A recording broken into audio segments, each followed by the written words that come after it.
ನಮಸ್ಕಾರ ವೀಕ್ಷಕರೇ. ಲೋಕಸಭಾ ಚುನಾವಣೆ ಕರ್ನಾಟಕದಲ್ಲಿ ನಡೀತುವಂತಹ ಮತದಾನಕ್ಕೆ ಈಗಾಗಲೇ ಕ್ಷಣಗಣನೆ ಆರಂಭ ಆಗಿದೆ. 2 ಹಂತದಲ್ಲಿ ಚುನಾವಣೆ ನಡೀತದೆ. ಏಪ್ರಿಲ್ 26 ಮತ್ತು ಮೇ 7ನೇ ತಾರೀಕು ಅಂಥೇಳಿ ಈಗಾಗಲೇ ನಿಗದಿಯಾಗಿರುವಂಥದ್ದು.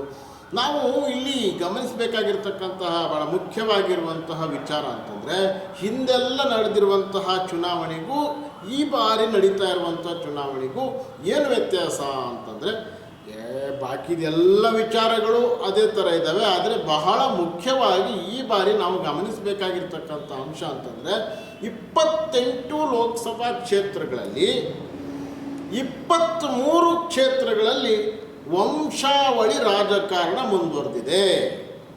ಇದು ಕರ್ನಾಟಕದ ಲೋಕಸಭಾ ಚುನಾವಣೆಯ ಇತಿಹಾಸದಲ್ಲಿ, ಲೋಕಸಭಾ ಅಂತಲ್ಲ, ಚುನಾವಣೆಯ ಇತಿಹಾಸದಲ್ಲಿ ಇದೇ ಮೊದಲೇ ಬಾರಿಗೆ ಅಂತ ಹೇಳ್ಬೋದು. ಯಾಕಂದರೆ 23 ಕ್ಷೇತ್ರಗಳಲ್ಲಿ ಯಾರ್ಯಾರು ಸ್ಪರ್ಧೆ ಮಾಡಿದ್ದಾರೆ ಅಭ್ಯರ್ಥಿಗಳೆಲ್ಲರೂ ಸಹಿತ, ಅಲ್ಲಿ ಎಲ್ಲರೂ ಸಹಿತ ಯಾವುದೋ ಒಬ್ಬ ಅಧಿಕಾರದಲ್ಲಿರ್ತಕ್ಕಂತಹ ಸಚಿವರಾಗಿರ್ತಾರೆ, ಸಚಿವರು ಮಕ್ಕಳಾಗಿರ್ತಾರೆ, ಸಚಿವರು ಸೊಸೆ ಆಗಿರ್ಬೋದು, ಅಥವಾ ಯಾವುದೋ ಈಗಾಗಲೇ ಹಾಲಿ ಇರತಕ್ಕಂತಹ ಲೋಕಸಭಾ ಸದಸ್ಯರ ಸೊಸೆ, ಮಗಳು, ಅಪ್ಪ, ಮಕ್ಕಳು, ಹೀಗೆಲ್ಲರೂ ಅಳಿಯ, ಎಲ್ಲರೂ ಯಾರ್ಯಾರು ಸಂಬಂಧಿಕರಿದ್ದಾರೆ ಅವರೆಲ್ಲರೂ ಸಹಿತ ಇವತ್ತು ಚುನಾವಣೆಯಲ್ಲಿ ಇರುವಂಥದ್ದು. 23 ಕ್ಷೇತ್ರಗಳಲ್ಲಿ ಒಂದಲ್ಲ ಒಬ್ಬರು ರಾಜಕಾರಣಿಗಳು, ಅಂದರೆ ಅಧಿಕಾರದಲ್ಲಿರ್ತಕ್ಕಂಥವರ ವಂಶಾವಳಿನೇ ಇವತ್ತು ಮುಂದುವರೆದಿರುವಂಥದ್ದು.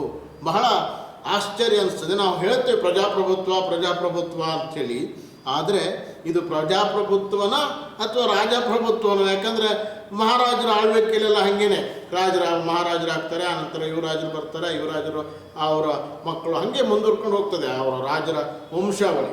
ಹಾಗೆ ಇಲ್ಲೂ ಸಹಿತ ಆಯಾ ಕ್ಷೇತ್ರಗಳಲ್ಲಿ ರಾಜಕಾರಣಿಗಳು, ಅಧಿಕಾರದಲ್ಲಿರುವಂಥವರು, ಅವರ ಒಂದು ಮಕ್ಕಳು, ಮೊಮ್ಮಕ್ಕಳು, ಅಳಿಯಂದಿರು, ಸೊಸೆದಿರು, ಅವರೆಲ್ಲರೂ ಸಹಿತ ಇವತ್ತು ಚುನಾವಣೆಯಲ್ಲಿ ಸ್ಪರ್ಧೆ ಮಾಡಿರುವಂಥದ್ದು ನಾವು ಈಗಾಗಲೇ ನೋಡ್ಬೋದು. ಎಲ್ಲ ಪಕ್ಷಗಳಲ್ಲೂ, ಆ ಪಕ್ಷ ಈ ಪಕ್ಷ ಅಂತಿಲ್ಲ.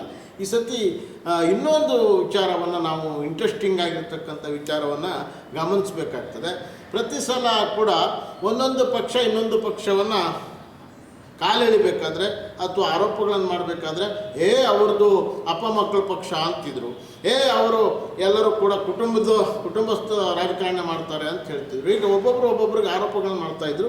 ಈ ಸತಿ ಅದೊಂದು ವಿಚಾರ ಮಾತ್ರ ಇಲ್ಲ. ಯಾಕಂದರೆ ಎಲ್ಲರೂ ಕೂಡ ಎಲ್ಲ ಪಕ್ಷದಲ್ಲೂ ಸಹಿತ ಅವರವ್ರ ಮಕ್ಕಳನ್ನ, ಇವ್ರನ್ನ ಎಲ್ಲರೂ ಕೂಡ ಚುನಾವಣೆಯಲ್ಲಿ ಇವತ್ತು ಅಲ್ಲಿ ಸ್ಪರ್ಧೆ ಮಾಡಿರುವಂಥದ್ದು. ಇಲ್ಲಿ ಈಗ ರಾಜ್ಯದಲ್ಲಿ ಇರುವಂತಹ ಪ್ರಮುಖವಾಗಿರ್ತಕ್ಕಂತಹ 3 ಪಕ್ಷ, ಕಾಂಗ್ರೆಸ್ಸು, BJP ಮತ್ತು JDS.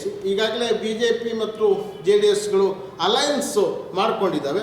ಇದರಲ್ಲಿ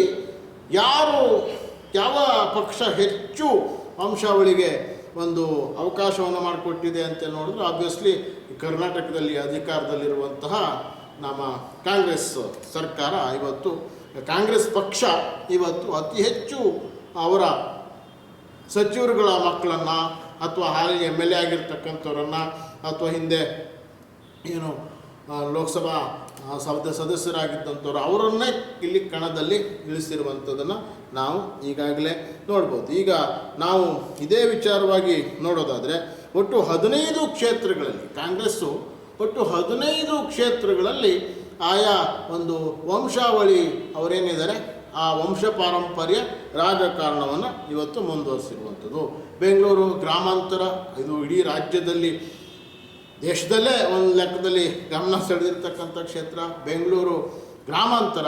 ಅಲ್ಲಿ ಚುನಾವಣೆಯಲ್ಲಿ ಇರುವಂಥವರು ಹಾಲಿ ಸಂಸದರಾಗಿರುವಂತಹ DK ಸುರೇಶ್ ಅವರು ಯಾರು ಅಂತಂದರೆ, ಹಾಲಿ ಉಪಮುಖ್ಯಮಂತ್ರಿಗಳಾಗಿರ್ತಕ್ಕಂತಹ DK ಶಿವಕುಮಾರ್ ಅವರ ಸಹೋದರ. ಹಾಗಂತ ಅವರ ವಿರುದ್ಧ ಸ್ಪರ್ಧೆ ಮಾಡಿರುವಂಥವರು ಯಾರಾದರೂ ಬೇರೆ ಅಭ್ಯರ್ಥಿಗಳ ಅಥವಾ ಬೇರೆ ಯಾರು ಸಾಮಾನ್ಯ ಕಾರ್ಯಕರ್ತರ ಪಕ್ಷದ್ದು ಅಂತ ನೋಡಿದ್ರೆ ಅಲ್ಲ.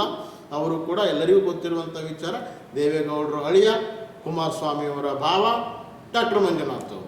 ಅಂದರೆ ಒಂದೊಂದು ಕ್ಷೇತ್ರದಲ್ಲಿ ಆ ವಂಶಾವಳಿ ಹೆಂಗೆ ಮುಂದುವರೆದಿದೆ ಅಂತಂದರೆ, ಪರಸ್ಪರ ಅಭ್ಯರ್ಥಿಗಳು ಸಹಿತ ಅಲ್ಲಿ ಒಂದು ಅಧಿಕಾರಸ್ಥರ ಸಂಬಂಧಿಕರೇ ಅಲ್ಲಿ ಆಗಿರುವಂಥದ್ದು ಬೆಂಗಳೂರು ಗ್ರಾಮಾಂತರದ್ದು.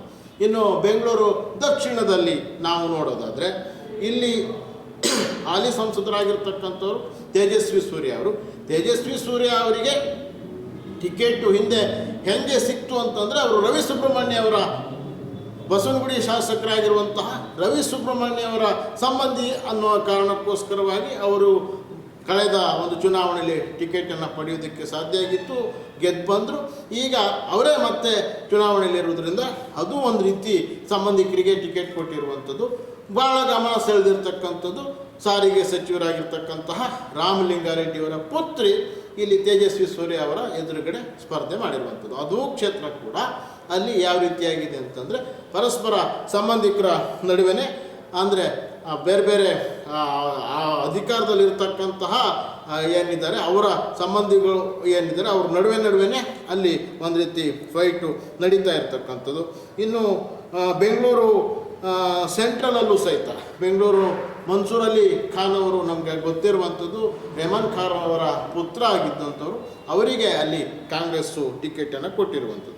ಮಂಡ್ಯದ ವಿಚಾರವಂತೂ ಎಲ್ರಿಗೂ ಗೊತ್ತಿದೆ, ಕುಮಾರಸ್ವಾಮಿ ಅವರು ಯಾರು ಹಂಗೆ ಯಾವ ರೀತಿಯಲ್ಲಿ ವಂಶಾವಳಿ ಮುಂದುವರ್ಕೊಂಡು ಬಂತು ಅನ್ನುವಂಥದ್ದು ಗೊತ್ತಿದೆ. ಜೊತೆಗೆ ಸ್ಟಾರ್ ಚಂದ್ರ ಅವರು ಅಲ್ಲಿ ಏನು ವೆಂಕಟರಮಣೇಗೌಡರು ಅವರು ಚಲರಾಯ ಸ್ವಾಮಿಯವರ ಸಂಬಂಧಿಕರು ಅಂತ ಹೇಳ್ತಾ ಇದ್ದಾರೆ. ಹಾಗಾಗಿ ಅಲ್ಲೂ ಸಹಿತ ಏನು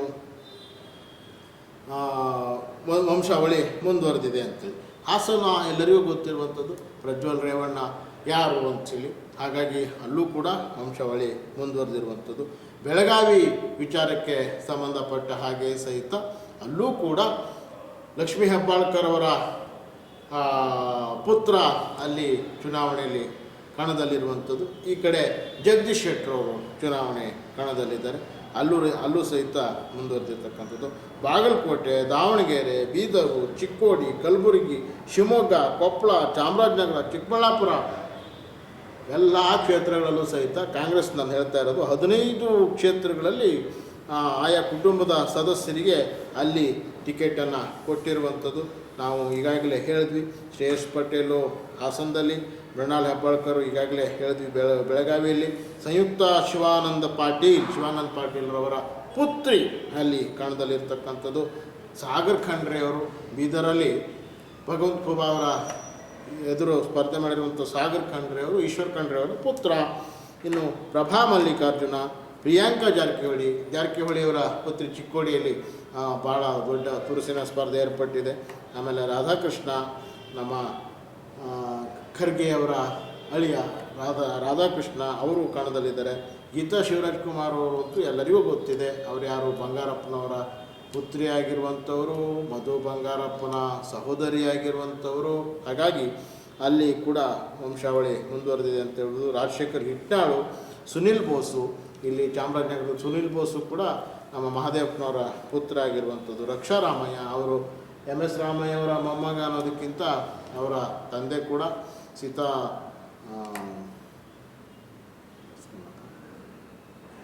MS ಸೀತಾರಾಮ್ ಅವರ ಪುತ್ರ ಆಗಿರುವಂಥವ್ರು ರಕ್ಷಾರಾಮಯ್ಯ. ಹೀಗೆ 15 ಕ್ಷೇತ್ರಗಳಲ್ಲಿ ಕಾಂಗ್ರೆಸ್ಸು ಆಯಾ ಕುಟುಂಬಸ್ಥರಿಗೆ ಒಂದು ಟಿಕೆಟನ್ನು ಕೊಟ್ಟಿರುವಂಥದ್ದು. JDS 2 ಕ್ಷೇತ್ರಗಳಲ್ಲಿ, ಅದು ಕುಮಾರಸ್ವಾಮಿ ಅವರು ಮಂಡ್ಯದಲ್ಲಿ, ಇನ್ನೊಂದು ಪ್ರಜ್ವಲ್ ರೇವಣ್ಣ. ಅವರೆಲ್ಲರೂ ಕೂಡ ದೇವೇಗೌಡರ ಪುತ್ರ ಕುಮಾರಸ್ವಾಮಿ, ರೇವಣ್ಣವರ ಪುತ್ರ ಪ್ರಜ್ವಲ್ ರೇವಣ್ಣ. ಹಾಗಾಗಿ ಅಲ್ಲೆಲ್ಲ ಕೂಡ ಅದು ಬೇರೆ ಬೇರೆ ಇದಾಗಿರುವಂಥದ್ದು. ಇನ್ನು BJP 6 ಕ್ಷೇತ್ರಗಳಲ್ಲಿ ಕುಟುಂಬದವರು ಸ್ಪರ್ಧೆ ಮಾಡಿರುವಂಥದ್ದು. ಅದರಲ್ಲಿ ಈಗಾಗಲೇ ಹೇಳಿದ್ವಿ ನಾವು, ಬೆಂಗಳೂರು ದಕ್ಷಿಣ ಇರ್ಬೋದು, ಬೆಳಗಾವಿ ಇರ್ಬೋದು, ಶಿವಮೊಗ್ಗ ಯಡಿಯೂರಪ್ಪನವರ ಪುತ್ರ, ಮತ್ತು ದಾವಣಗೆರೆಯಲ್ಲಿ ಅವರು ಆಮೇಲೆ ಚಿಕ್ಕೋಡಿಯಲ್ಲೂ ಸಹಿತ, ಬೆಂಗಳೂರು ಗ್ರಾಮಾಂತರದಲ್ಲೂ ಸಹಿತ ಈಗಾಗಲೇ ಗೊತ್ತಿದೆ ಮಂಜುನಾಥ್ ಅವರು ಸ್ಪರ್ಧೆ ಮಾಡಿದ್ದಾರೆ. ಹೀಗೆ ಎಲ್ಲ ಕ್ಷೇತ್ರಗಳನ್ನು ನೋಡ್ತಾ ಹೋದರೆ ಇಲ್ಲಿ ಯಾರು ಅಧಿಕಾರದಲ್ಲಿರ್ತಾರೋ ಅವರ ಸಂಬಂಧಿಕರಿಗೆ ಟಿಕೆಟನ್ನು ಕೊಡ್ತಾ ಇರುವಂಥದ್ದು ನಾವು ಕೊಟ್ಟಿರುವಂಥದ್ದು, ಅವರೇ ಅಲ್ಲಿ ಇರುವಂಥದ್ದು. ಇದು ನಾವು ಗಮನಿಸ್ಬೋದು. ಬಹಳ 28 ಕ್ಷೇತ್ರದಲ್ಲಿ ಬರೀ 5 ಕ್ಷೇತ್ರದಲ್ಲಿ ಮಾತ್ರ ಬೇರೆಯವರು ಒಂದಿಷ್ಟು ಜನರಿಗೆ ಅವಕಾಶ ಕೊಟ್ಟಿದ್ದಾರೆ. 23 ಕ್ಷೇತ್ರಗಳಲ್ಲೂ ಸಹಿತ ಯಾರೇ ಗೆದ್ರೂ, ಅವ್ರು ಯಾರಾದರೂ ರಾಜಕಾರಣಿಗಳು ಯಾವ ಪಕ್ಷದವ್ರು ಗೆದ್ರೂ ಅವರು ಹಿಂದೆ ಅಧಿಕಾರದಲ್ಲಿದ್ದವಂಥವರ ಸಂಬಂಧಿಕರೇ ಆಗಿರ್ತಾರೆ. ಹಾಗಾಗಿ ಈ ವಂಶಾವಳಿ ಹೀಗೆ ಮುಂದುವರ್ಕೊಂಡು ಬಂದಿದೆ.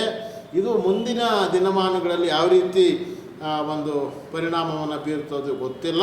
ಆದರೆ ಮತದಾರರೆಲ್ಲರೂ ಸಹಿತ ಜಾಗೃತವಾಗಿ ಇರೋದರಲ್ಲಿ ಯಾರು ಒಳ್ಳೆಯವರು ಅನ್ನೋದನ್ನು, ಯಾಕಂದರೆ ಅನಿವಾರ್ಯ ಮತದಾನ ಅಂತೂ ಮಾಡಲೇಬೇಕು.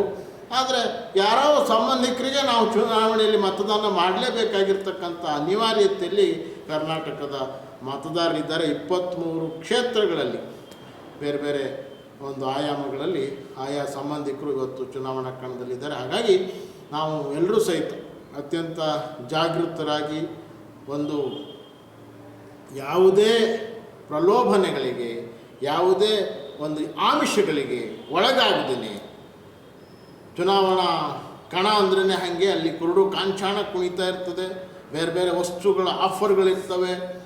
ಅಲ್ಲಿ ಯಾವುದೋ ಒಂದು ನಮಗೆ ಮಾಹಿತಿ ಬಂದಿದೆ, ಕೋಳಿ ಎಲ್ಲ ಹಂಚ್ತಾ ಇದ್ದಾರಂತೆ ಚುನಾವಣೆಯಲ್ಲಿ. ಕೋಳಿ ರಾತ್ರಿ ಆದ ತಕ್ಷಣ ಎಲ್ಲರಿಗೂ ಮನೆಗೆ ಹೋಗಿ ಕೋಳಿ ಹಂಚುವಂಥ ಮಾಹಿತಿ ಕೂಡ ನಮಗೆ ಬಂದಿದೆ. ಹಾಗಾಗಿ ದುಡ್ಡು ಹಂಚೋದು, ಹಣ ಹಂಚೋದು, ಹೆಂಡ ಹಂಚೋದು, ಬಂಗಾರಗಳು ಇದನ್ನು ಹಂಚುವಂಥದ್ದು, ಮೂಗುತಿ ಕೊಡ್ತಾರೆ, ಎಷ್ಟೋ ಕಡೆ ಬಳೆ ಕೊಡ್ತಾರೆ, ಕಿವಿಯೋಲೆ ಕೊಡ್ತಾರೆ, ಟಿ ವಿಗಳು ಕೊಡ್ತಾರೆ, ಮಿಕ್ಸಿಗಳು ಕೊಡ್ತಾರೆ, ಕುಕ್ಕರ್ಗಳು ಕೊಡ್ತಾರೆ. ಅದೆಲ್ಲ ನೋಡಾಗಿದೆ. ಈಗ ಕೋಳಿನೂ ಕೂಡ ಕೊಡೋಕ್ಕೆ ಶುರು ಮಾಡಿದಾರಂತೆ. ಹಾಗಾಗಿ ಬೇರೆ ಬೇರೆ ವಿಧವಾಗಿರ್ತಕ್ಕಂಥ ಆಮಿಷಗಳು ಕೂಡ ಇರ್ತವೆ. ಆದರೆ ಮತದಾರ ಅತ್ಯಂತ ಕರ್ನಾಟಕದ ಮತದಾರನ ಮನದಾಳವನ್ನು ಅರಿಯುವಂಥದ್ದು ಅಷ್ಟು ಸುಲಭ ಅಲ್ಲ. ಎಂಥ ಸಮೀಕ್ಷೆಗಳು ಬಂದರೂ ಸಹಿತ ಅವೆಲ್ಲವೂ ಕೂಡ ಇವತ್ತು ಫೇಲ್ ಆಗಿದ್ದಾವೆ. ಹಾಗಾಗಿ ಕರ್ನಾಟಕದ ಮತದಾರ ಅತ್ಯಂತ ಪ್ರಬುದ್ಧವಾಗಿರ್ತಕ್ಕಂಥ ಮತದಾರ ಈ ಎಲ್ಲ ವಿಚಾರಗಳನ್ನು ಬದಿಗೊತ್ತಿ ಅತ್ಯಂತ ಪ್ರಬುದ್ಧತೆಯಿಂದ ಮತದಾನವನ್ನು ಮಾಡೋಣ ಅನ್ನುವಂಥದ್ದು ನಮ್ಮ ಆಶಯ ಆಗಿದೆ. ನಮಸ್ಕಾರ. ಚೆನ್ನಾಗಿದೆ, ಸಬ್ಜೆಕ್ಟ್ ಚೆನ್ನಾಗಿದೆ.